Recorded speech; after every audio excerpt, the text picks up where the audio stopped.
The screaming started at exactly 7:43 p.m. on a Tuesday. I know because I was watching the clock on Mom's kitchen wall, counting down the minutes until I could escape back to my room. But escape wasn't an option anymore. Look at yourself, Diana. Mom's voice cracked with embarrassment and rage. 30 years old, wearing clothes from thrift stores, driving that piece of junk car, living in our spare room like some kind of homeless person, Dad finished coldly from the doorway. You're living like a homeless person and embarrassing us.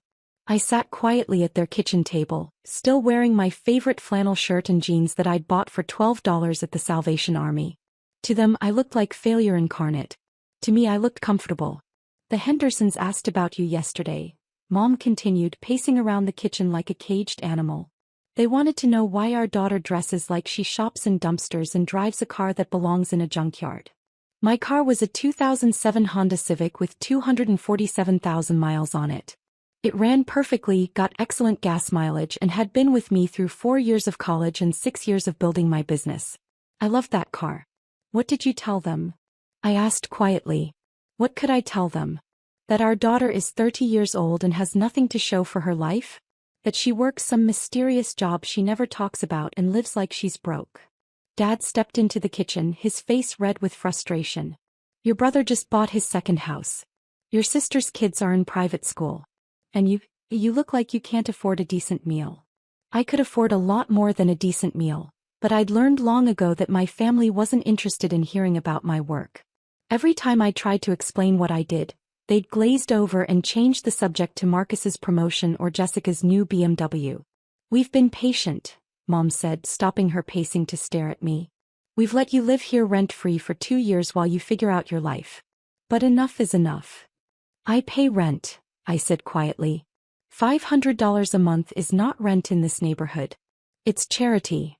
She wasn't wrong. Market rate for a room in their upscale apartment complex was closer to $2,800 a month. But I'd been paying exactly what they asked for, no questions asked. You're 30 years old, Dad repeated, like my age was evidence of some moral failing. Your cousin Jennifer just made partner at her law firm. Your high school friend Katie owns 3 restaurants. And you, what do you even do for work? I run a consulting business. Consulting, Mom scoffed. For who? People who need advice on how to live in poverty. I'd been consulting for Fortune 500 companies on digital transformation and data architecture for 8 years. My clients included 3 companies in the Fortune 10, 2 major banks, and a tech giant everyone in this room used daily. But explaining that would require them to listen, and they'd made it clear they weren't interested in listening. This ends tonight, Dad announced with finality. You have until tomorrow morning to pack your things and find somewhere else to live. You're kicking me out? We're helping you grow up, Mom corrected. Maybe when you're forced to take care of yourself, you'll finally get a real job and start dressing like an adult. I looked around the kitchen where I'd eaten breakfast every morning for 2 years. The same kitchen where they'd celebrated Marcus's promotion to VP and Jessica's engagement to a surgeon, while barely acknowledging my presence at the table. Can I have until the weekend to find a place? Tomorrow morning, Dad repeated firmly. I'm changing the locks tomorrow night. That evening, I lay in their spare room listening to them discuss my failures through the thin walls. How I was wasting my potential. How embarrassing it was to have a daughter who looked homeless. How they'd failed as parents because I hadn't turned out successful like my siblings. The next morning, I packed my belongings into 2 suitcases and a duffel bag. 30 years of life condensed into 3 containers. Mom watched from the kitchen doorway, her arms crossed, her expression a mixture of disappointment and determination. This is for your own good, she said as I loaded my car. Sometimes people need tough love to reach their potential. I walked to my car with a small suitcase, feeling their eyes on me from the window. Dad had already called a locksmith. I could see the van pulling into the parking lot as I drove away. What they didn't know, what they'd never bothered to ask about, was that I owned their entire apartment complex. I'd bought Meridian Heights through my holding company Sterling Properties 3 years ago. It was a struggling property with high vacancy rates and deferred maintenance.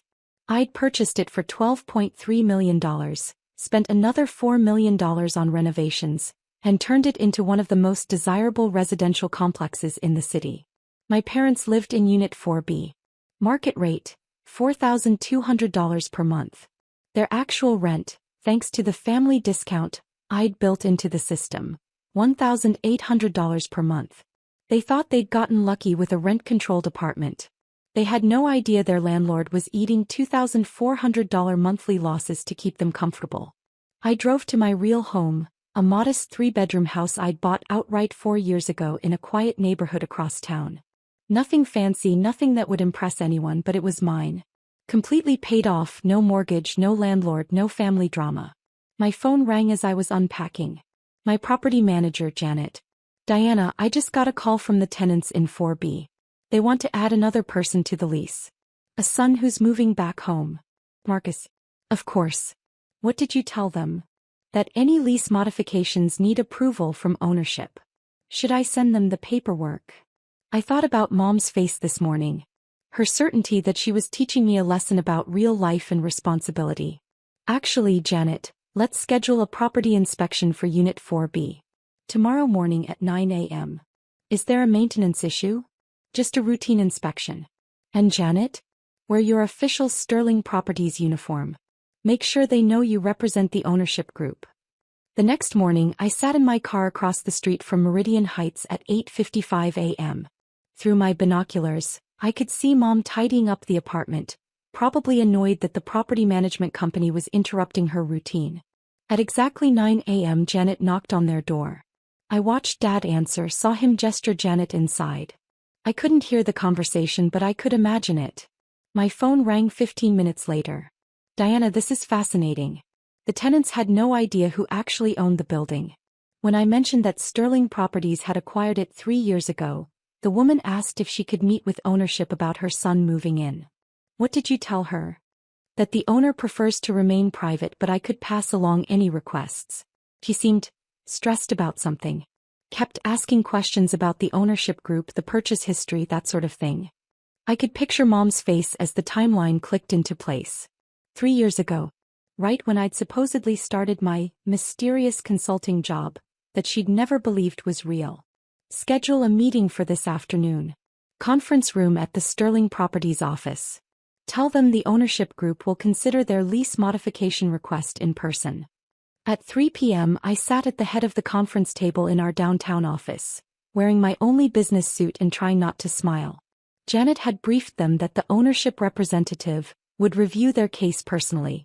Mom and Dad walked into the conference room looking nervous and slightly confused. They dressed up for the occasion, Dad in his good suit, Mom in her church dress. They still had no idea. Mr. and Mrs. Patterson, I said formally, not looking up from the file in front of me. Please have a seat. I heard Mom's sharp intake of breath. Dad's chair scraped against the floor as he sat down heavily. Diana.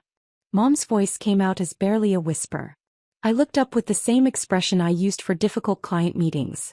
Professional. Detached. Completely in control.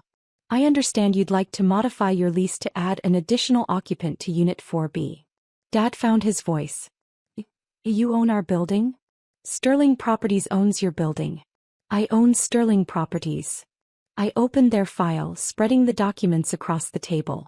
Along with 4 other residential properties and a commercial complex downtown. Mom was staring at me like I'd materialized from thin air. But your clothes. Your car. You lived in our spare room. I lived in your spare room because you asked me to, and I paid the rent you requested. As for my clothes and car, I dress and drive according to my preferences, not other people's expectations. How long? Dad asked. How long have you owned our apartment? 3 years. I purchased the property when the previous owners were facing foreclosure. It was hemorrhaging money due to deferred maintenance and poor management. I pulled out the renovation receipts, the occupancy reports, the financial statements that showed Meridian Heights transforming from a failing property into a profitable investment. The building was 60% vacant when I bought it. It's now 97% occupied with a waiting list. Property values in the complex have increased by 40%. Mom's hands were shaking. You've been our landlord for 3 years? Technically yes. Though I've been subsidizing your rent significantly. Market rate for your unit is $4,200 per month. You've been paying $1,800. Why? Dad asked. Why didn't you tell us? I closed the file and leaned back in my chair. Because you never asked. In 2 years of living in your spare room, you never once asked for details about my work. You assumed I was unsuccessful because I didn't fit your definition of success. But the consulting business is real. Sterling Properties Consulting. We help property investors identify undervalued assets and optimize their portfolios. Last year's revenue was $3.2 million. The room fell silent except for the hum of the air conditioning and the distant sound of traffic outside. So about this lease modification, I continued. Your son Marcus wants to move in. Mom nodded numbly. Market rate for a 2-bedroom unit with an additional occupant would be $4,800 per month, plus a $500 deposit for the third person. We can't afford that, Dad said quickly. I know. Your current lease expires in 6 months anyway. I pulled out a new document. I'm prepared to offer you a choice. I slid 2 lease agreements across the table. Option 1, standard market rate lease. $4,800 per month, no family discount. You'll be treated like any other tenant. Mom picked up the document with trembling hands. Option 2, family lease. $2,200 per month, which covers the building's actual costs for your unit. No profit margin for me but no loss either. What's the catch? Dad asked suspiciously. No catch. But I want something in return. What? An apology. Not for kicking me out, that was actually liberating. But for 30 years of assuming I was a failure without ever bothering to learn what I was actually doing with my life. Mom burst into tears. Oh Diana. I'm so sorry. We were so wrong about everything. You weren't wrong about everything. You were right that I dress simply and drive an old car. You just assumed those choices meant I was poor rather than practical. Dad reached across the table. Can you forgive us? I looked at my parents, really looked at them, for the first time in years. They seemed smaller somehow, diminished by the realization that their assumptions had been so completely wrong. I can forgive you. But I need you to understand something. Success isn't just about looking successful. I own 5 properties worth a combined $47 million. I have clients who pay me more per month than most people make in a year. I've built a business that employs 12 people and generates millions in revenue. And we treated you like a charity case, Mom whispered. You treated me according to your perception of my worth, which tells me a lot about how you measure human value. I stood up, smoothing down my thrift store blazer that had cost me $8 and had served me well through dozens of client meetings. Take the weekend to think about the lease options. Let Janet know your decision by Monday. As they filed out, still stunned, Dad turned back. Diana, that car of yours gets 42 miles per gallon and has never needed major repairs.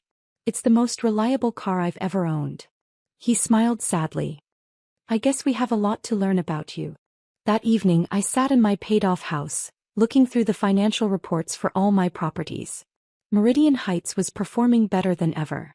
The commercial complex had just signed 2 new tenants. The consulting business had 3 new clients starting next month. My phone buzzed with a text from Mom. We choose option 2. And Diana? We'd like to take you to dinner this weekend. To really talk this time. I typed back, I'd like that. But I'm picking the restaurant. Somewhere with good food that doesn't care how you dress. She responded with a crying laughing emoji, and for the first time in years, I believed we might actually understand each other. The next morning I put on my favorite flannel shirt, got in my beloved Honda Civic, and drove to the Sterling Properties office to review portfolios and plan acquisitions. Some people dress for the job they want. I'd always dressed for the life I wanted, comfortable, authentic, and completely unburdened by other people's expectations. Turns out that approach had worked out pretty well.